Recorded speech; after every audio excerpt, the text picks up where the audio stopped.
So my daily routine, I usually wake up at 7. I am not a morning person. Try to sneak in a quick 20 to 30 minute workout. If I have like a really big work thing that just requires a lot of focus and concentration, I actually would like to get up early and usually knock that out. I live by a few rules. A lot of them mostly is about keeping myself out of my comfort zone. I love tackling new challenges. The things that I usually tell myself are like, what's the worst that can happen? And just small things that I use to kind of like push myself to go further, try new things, and honestly not be afraid to take risks. So leaving Apple for Tech in Asia, I will still stand by as one of the best decisions I've ever made. My friend brought me to a Tech in Asia conference. And I remember walking in, it's like this like giant convention center, and there's like all these booths, and there's like 4 stages, and then everybody's like talking and mingling, and I was just like, wow, this is amazing. And there was so much energy in that space. So then I started reading Tech in Asia news, and then at some point I saw a job pop up at Tech in Asia, and I was like, you know what, I clearly use the product, and I really wanted to get closer to the startup community, right? Like people are a lot more open-minded and innovative, so TIA kind of felt like the right place for me. What happened with my team at Apple, because I told them I was resigning, gave notice, everybody was like, Maria's quitting us for a blog.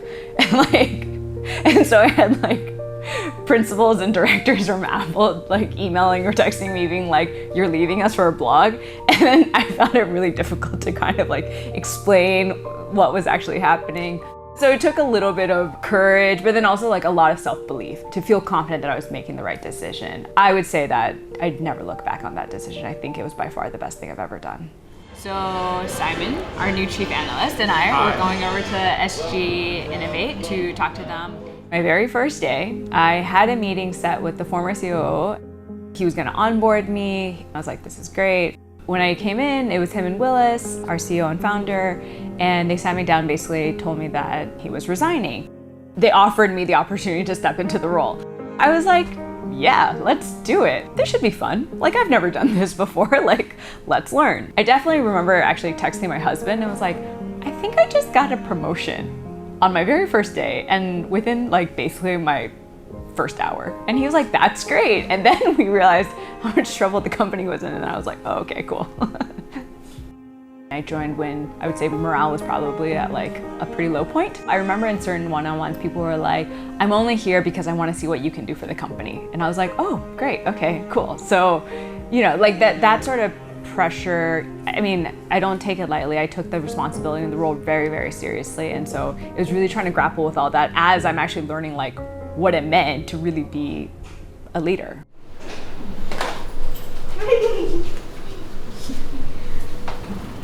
Who's this? What's he doing?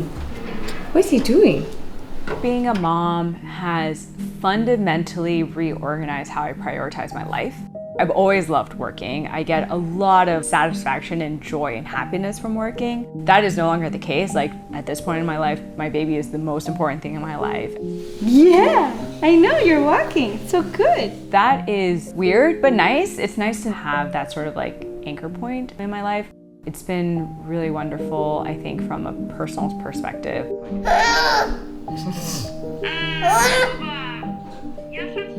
It is not the easiest to be so far away from my family right now. We try, like I end up talking to my family at least 3 or 4 times a week. Of course, like I have a pretty good support system here. My husband's really, really involved.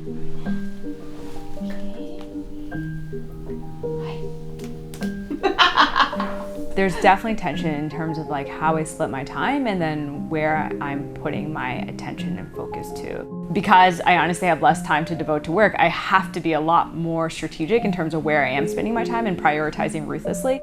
It used to not matter as much, like, yeah, sure, I can do some really stupid manual work or like respond to every email that came through within like 24 hours. Like those things just don't matter as much anymore. And so I've had to focus my time on like the most high value things that will really move the needle.